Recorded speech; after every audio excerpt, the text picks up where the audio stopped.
Oh. Okay, so yeah. up next is going to be Rich Brown. I'm a big fan of Rich Brown. Rich Brown's pretty cool. Like, honestly, Mewtwo is one of those characters that when he started to come into prominence, over the period of the 5-6 months, right after like he got his big buffs, I was such a huge fan of all the advancement of his tech and all the advancement of his character up to where it is now today. Like Mewtwo is now went from being just be like a low tier character, like to arguably like one of the high tier, and like some people like even top 6, top 7, 6, top 10 easily. Yeah, he's pretty good now. And Rich Brown has sort of stuck with Mewtwo for a long time. So he's got sort of like the secret advantage over a lot of people because he's been playing the character a little bit longer. Yep. The other thing that I have to say about Rich Brown is that this man looks intense when he's sitting down to play anybody. Like he's got the smile on his face, and then the game starts, and it's just game face. Like immediately game face. I noticed that Elegant has the same thing too, especially when he's mashing, because you just see them lock up and get really into focus. Yeah, but we didn't talk about the guy on the other side, and that's DMG James. I gotta say, James has been like incredible as of late. Like he went from being like, James? Why would you pick that as your tag? To, oh my God, I have to face James? It's my dude James. Oh no. it's my friend James. Yeah. So yeah, this is going to be a good one though. Rich Brown obviously has a lot of good Diddy experience. Zero resided in SoCal for quite some time. Obviously, K9's Bruce, very strong Diddy player. So Rich Brown definitely knows his matchup. And we have to see that if all those knowledge of the tips and tricks that Diddy Kongs can follow is going to give him the advantage here, or if James maybe has one extra trick in his bag that Rich Brown doesn't know about. And also, Rich Brown did get a little bit of Zenotto during the crew battle, so he has a little bit of a warm-up coming into this. And I'm pretty sure his bracket has been filled with Diddies. Chicago, it's the land of Diddies and Foxes for basically. sure. Well, the Midwest is really. Yeah, all the Midwest. James right now is the one who has taken pretty much all of like the advantages here. Yeah. Has more, he's kept stage control more, done more damage, and just really kind of taken it to Rich Brown. And maybe a little bit of underestimation, just maybe a bit of excellent play here from James. But regardless, he's got a big lead here, so Rich Brown's going to have to try and find a way to turn this around. He's playing a very passive-aggressive style. That's he's just waiting for Rich Brown to do some normal options, like just the safe stuff that you really can't punish. And he's almost like he's thinking 2 steps ahead. It's very much in exactly that. but just like that, speaking of 2 steps ahead, maybe Rich Brown figured out that he doesn't need to worry about being 2 steps ahead because he has a Shadow Claw. Yeah. While we were saying all that, though, James is like, here's an up tilt, which is stupidly good. Shout-outs to Marshall from Wisconsin for teaching me how darn good that move is. Yeah, and especially after that no-tech situation, all James had to do was just recognize that, oh, well, if you're not going to tech, okay, up tilt. And it doesn't matter what option you went with. Mewtwo's roll and get-ups are slow enough to where he can punish on reaction with anything. If he would have rolled to the left or the right, you have either a forward smash or a running up smash. He got up in place, up tilt. And another thing that James is exhibiting is his proficiency by the ledge. Anytime that Rich Brown has gone off stage, he's basically just showcased classic Diddy edge guarding, stick by the ledge, have a banana setup sometimes, and then every now and then down to the ledge if they try to do a get-up option that's maybe not the right one. Maybe it catches sometimes, maybe it doesn't. Although Rich Brown, he's starting to bring this back just a little bit. Oh, and no jump? I don't know what happened there. What happened there? All I saw was a Diddy in the blast zone. So, Rich Brown, we take those. Yeah, we did it. And, I mean, and if you're in James' situation, you just got to, okay, well, shake it off, whatever. Next talk. Yeah, I'm going to have to talk to him a little bit later and figure out what happened on that one. It looked like he was maybe did he side B before he got back to the ledge, or was that just? Not sure, but it anyway. It just looked like he didn't jump. This is almost a repeat of stock 1 here.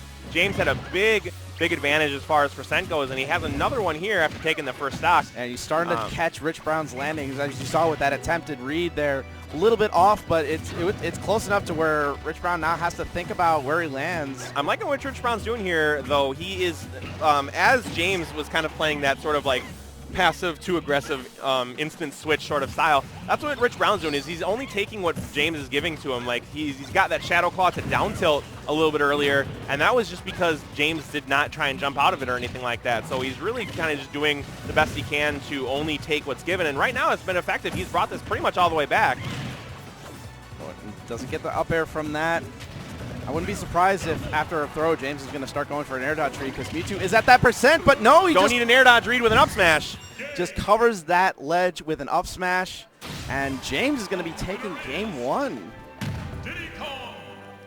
And Rich Brown hoping to keep. He's got, I mean, it's a 5-game set. It is a 5-game set. Best of 5 here at top 32 at Midwest Mayhem 6. That's what we ran at Midwest Mayhem 5. Everybody loved it, so we continued the trend here at MM6. So yeah, I don't think Rich is the kind of player to get down on himself. He is too resilient, too wily. So that means it's going to be up to James to continue his excellent play and continually push the advantage. And just like he was in game 1, he always seemed to have the percent lead. So, so going back to Battlefield, I can definitely see that this is kind of a pick where it's like, okay, well, you know what? I was doing well that last game. I think I can just, if I run it back with a different mentality. At no point during that game 1 loss did Rich Brown lose because of the stage. Yeah. And I mean, Battlefield's pretty darn neutral in this matchup, so I don't see any reason for him to change it up. He knew that he could have taken it, and he's got the lead now, which is something that's completely different from game 1. So yeah, I think this is an adjustment for Rich Brown, the player, not anything else. But once again, it's just a matter of any time that Rich Brown is off stage, James is just relentless with his edge guard. That was a really nice ledge cancel. I was about to say the same thing. That was a really nice ledge cancel. But unfortunately, it didn't really offer him much until that fair connected. And then he gets the dare. Just run off dare. James had been recovering like with that monkey flip low pretty often, and Rich Brown's like, not again. No. Yeah, you went to the well one too many times. Fool me once. Yeah. Shame on you. Fool me twice. Hold the cell. I thought you were about to George Bush it there. Nah. Like, fool me once, shame on. Well, we won't get fooled again. And this is. Oh, wow. He went for a huge read with that down smash, but got punished for it. Really hard read. And now he's going to feel a little bit of the hurt for it, but he's still in a fairly good situation. He still has a stock lead. Off stage, though, was a little bit dangerous, but gets up with the back air, the tail slapping James, but James didn't have any of it. He just took the slap, got the grab, and took out the trash. Yeah. So now, nice monkey flip to read that roll back. And that's getting to the point where James is starting to let it slip on the ledge a little bit. But a fair is going to take care of it. All you got to do is just go off and just swipe him. And that shadow play. And one thing, I mentioned it during the crew battle, Rich Brown is so good with that fair. Yeah. He'll do like a short hop and he'll throw it out like millimeters before that he hits the ground for like the last possible hitbox to draw stuff out. He'll do drop zone fairs. He'll do fair into D-tilt and you're like, what? Yeah. It's just this ridiculous stuff that ends in fair, and because he usually tries to go for it as close to the side as possible, if you're not careful, it can often catch bad DI and cause really, really early stocks.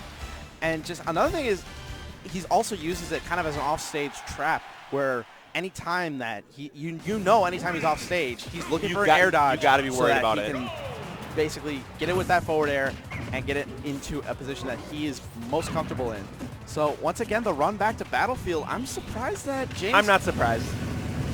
But in this situation, wouldn't you think that it would be a little bit wise to mix it up a little bit? Oh, okay. The reason that I don't think that he needs to mix it up, though, is because really what doomed him in that one was the dare spike. Yeah. Like that caught, he lost his stock a little bit early. Obviously, huge momentum shift. So really, he just needs to kind of keep playing it the way he was. Again, I don't think the stage in this matchup is going to give either person an advantage. Both characters are too well-rounded. Well, did you see that was a really smart way to cover that, cover James's get-up? He basically threw the banana up and jumped up, air dodge, and I think threw out a forward air as the banana was coming down. I don't know, that shadow ball looked like it touched his soul, but somehow James got around it.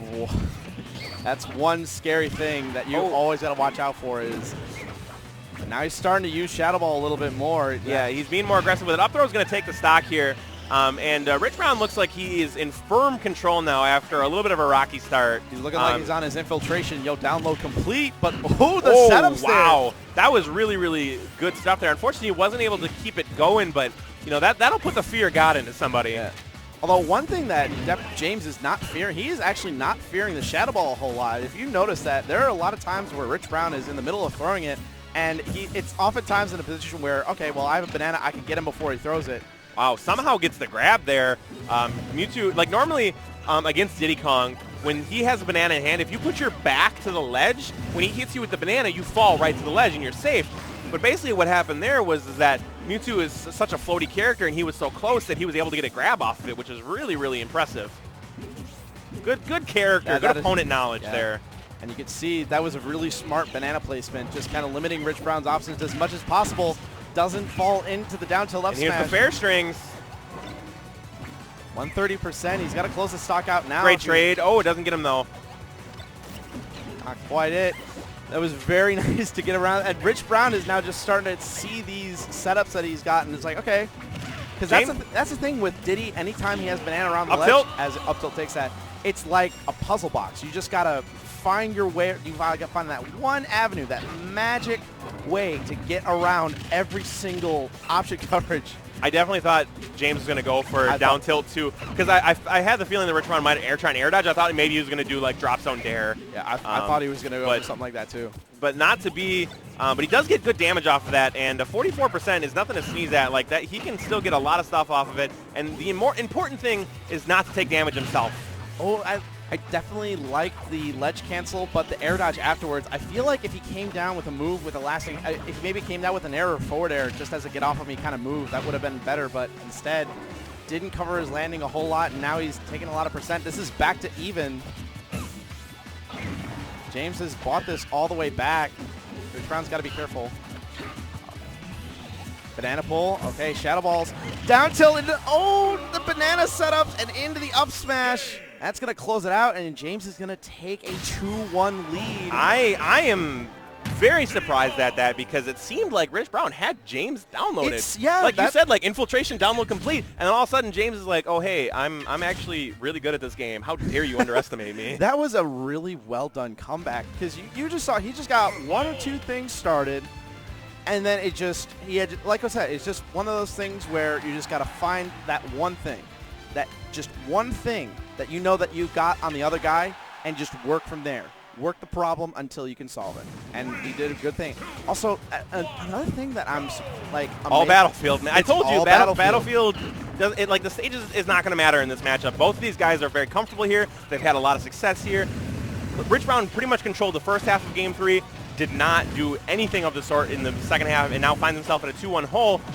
So I really think that it's going to come down to Rich Brown being able to dodge these really wily setups that James is throwing out and get the very efficient, very clean setups of his own. Yeah, while he is starting to do that, there is a downside to it, and that is James is starting to catch his landings more and more. As you can see, if he's coming down, whether it be on the platforms or the main stage, James is now ready for any sort of retreating neutral air, and these ledge cancels. The ledge cancels aren't helping him. Yeah, they're not really. Like James feel like he's reading the distance that Rich Brown's trying to like set in, and he's like, okay, based on what he's trying to do, he's going for a ledge cancel here, so let me set up for it. That is the thing with ledge cancel warps with both Mewtwo and other characters like Palutena, for example. Because if you do them a lot, then the other opponent has the chance to catch up on what distance from the platform you can do it at, and it no longer becomes a mix-up opportunity. Instead, it becomes okay, well, if I maybe do this as a surprise and throw out a move, then maybe it might hit. You really don't want maybe at this venture, especially when you're down 2-1. Maybe will get you killed. Maybe is death. Maybe will get you into loser's bracket. So, nice. We're going to see a back throw here, and Rich Brown's edge guarding has been pretty darn good. We saw that dare earlier. Hasn't been that aggressive to this point, but gets a great roll read there. That call out. No, you're going to roll right here. He just let it rip. It looked like he rolled with the shadow ball. That was nuts. But right there, James fires back immediately with an up smash of his own. A very similar thing. He's like, all right, Rich Brown, I'm going to guess that you are here right now. Here's the banana. Here's the tilts. Here's the up smash. Doesn't matter what you do. I have a read on you, so you're going to have to keep playing as well as you are if you hope to bring this to a Game 5. Yeah, just stock for stock. That's what you need to do, especially if you want to close this out as quick as you can. James is in that situation right now where basically all that needs to happen is he needs to just focus and get this comeback going. Rich Brown now starting to show his teeth a little bit. Oh, he tried for it, but that's the most aggressive option I've seen James go for off stage, and I think he's going to need something like that because Rich Brown's looking real clean right now. like scrubbing bubbles clean. Yeah, and like he's starting to get some of these options. Now, another thing I'm also noticing is that he's also using Shadow Ball a lot more, not necessarily as kind of an intimidation factor, but also as an anti-air. Anytime James needs to jump in to get any damage, but at up air, that's going to be a very close call. Uh-oh, this could do it. On the top platform. Nope, air dodges out of it. But a fair, again, millimeters before he lands the ground, James thinking that he's completely safe, that there's no way he could throw out a move that strong, goes in to try and punish the landing, and that fair just, the Shadow Claw just comes and swipes out, and it's super effective against him. Yeah, that Shadow Claw, it is just so, and not only the knockback of it, but the speed of it too is, it's kind of crazy how fast that move comes out. Yeah, Mewtwo's forward air comes out at about it's 6 through 8 is the active hitbox, so it comes out frame 6, and like having a move that strong come out that fast that he can space so well against the ground. That's the same speed as Ryu's Shoryu that comes out. Yeah. Shoryu. So it is a quick move, and it definitely netted in that game. So now we've gone to a Game 5 situation. Our first Game 5 so far here in this top 32. I can imagine that there's going to be a lot more with these players. No, there's a high level of talent at Midwest Mayhem 6 right now. Shout-outs to Events to Compete for getting all these players to convince to come out here with their great monthly series. We're here in this Game 5. Rich Brown versus James. It's been a knockdown, drag-out, back and forth, measures, countermeasures, adjustments, counter-adjustments. Yep. It's been great. It's just been a back and forth, and honestly, this has been the most even game that I've seen all day. In Game 1, James came out and took the first stock, and then every game after that, Rich Brown has taken the first stock, but now it has been extremely even to start off with. Tries for some more banana setups, but not going to get anything there. And another thing I'm also noticing is Rich Brown is starting to get those little microspace down tilts down a little bit more. He's starting to find the right ranges to throw out that move, and it's paying off for him. He's starting to get a lot more damage, and he's starting to get a lot more conversions off of it too. The one thing I'm also not seeing is not a whole lot of counter projectile game. No, it's because these guys have been in each other's faces so much. Like game 2 and 3, we saw a lot of sort of like projectile stuff, but now they're just sort of going in. Like they're like, all right, enough of the kid gloves. It's sort of like when Piccolo takes off of his weighted clothes. Like. Yep. They're just like, enough of this kid stuff. And then forward airs through the banana throw. Not only through the banana throw, but again, just inches before he hits the ground, he is a master at getting that move out when James does not think it's possible. And I think that's one adjustment that James definitely needs to make, is he needs to be more conscious of when he is landing that, okay, well, if he's going to be having that Shadow Claw out, I've got to shield it, because that's one thing. He has not been staying in shield for these landings, and it's been costing him a lot. Now Rich Brown has the first stock, but wow, just back at you. It's like, yo, no, I got that too. Not even in the next second, but the exact next move. The very instant that he just gets down and that invincibility is gone, it's like, yeah, no, that's not how it works, man. No, we are going into down to the wire here. Rich Brown versus James of DMG. I gotta say that if anyone would have called this, I don't think they would have been able to call a Game 5 last stock situation. But I'm happy that we're seeing it. These guys are putting on a show in the Diddy Kong versus Mewtwo matchup. Yeah, and you can tell that they're both putting on a real click, and they're starting to feel themselves. All these platform movement combos. And right back, Rich Brown just coming right back with his platform combos of his own, showing that anything that you can do, I can do at least just as well. Yeah, this is looking like a real turn-based match right now. Like, just, okay, you did your combos? Okay. Well, I mean, a lot of people call this Fire Emblem Bros because of all the characters, but apparently it's turn-based in another way. Rich Brown with a small advantage here in percentage, but we know that Diddy Kong can shore up that in a second. But what he needs to do is land before he can try and hope to bring it back. Rich Brown's vertical pressure is now starting to come into play. He's not letting him land, but James makes it back. All right, that Shadow Ball is now fully charged. He can't really be too in the air, as he's demonstrated. He's starting to use that Shadow Ball as an anti-air. If he jumps too close to him, then he's going to eat a fully charged Shadow Ball. That could be game. Oh, tries for the air dodge read on there. He's probably looking for an up smash, maybe another regrab. Yeah, he doesn't get it. He had the right idea, but the execution was just off. Oh, good grab. Saw that Rich Brown was going to try and retreat to the ledge and did not let him do it. Gets a grab, now has full stage control. Oh, Rich Brown getting very, very tricky with his getting it back on stage. Trying to do his best to get around that banana, and he's got to be very, very careful because he's at a percent where he really can't afford to be hit by any sort of stray banana. Oh, the Shadow Claw, that's it. And Rich Brown, oh my gosh, breathing a sigh of relief. He's going to be moving on in winners. Going to That game was that was 5. really close, and I think really what happened there was that James knew that he needed the banana in hand to try and get a setup on Rich Brown there because he was at a percentage deficit. He hasn't been getting like the full combos, so he's like, I need a banana so I can get a I get a conversion here. And Rich Brown knew that he wanted that fresh banana. When he went to pull the banana, Rich Brown went right in, took the advantage, took the stock, took the game, took the set. So congratulations to Rich Brown, moving on.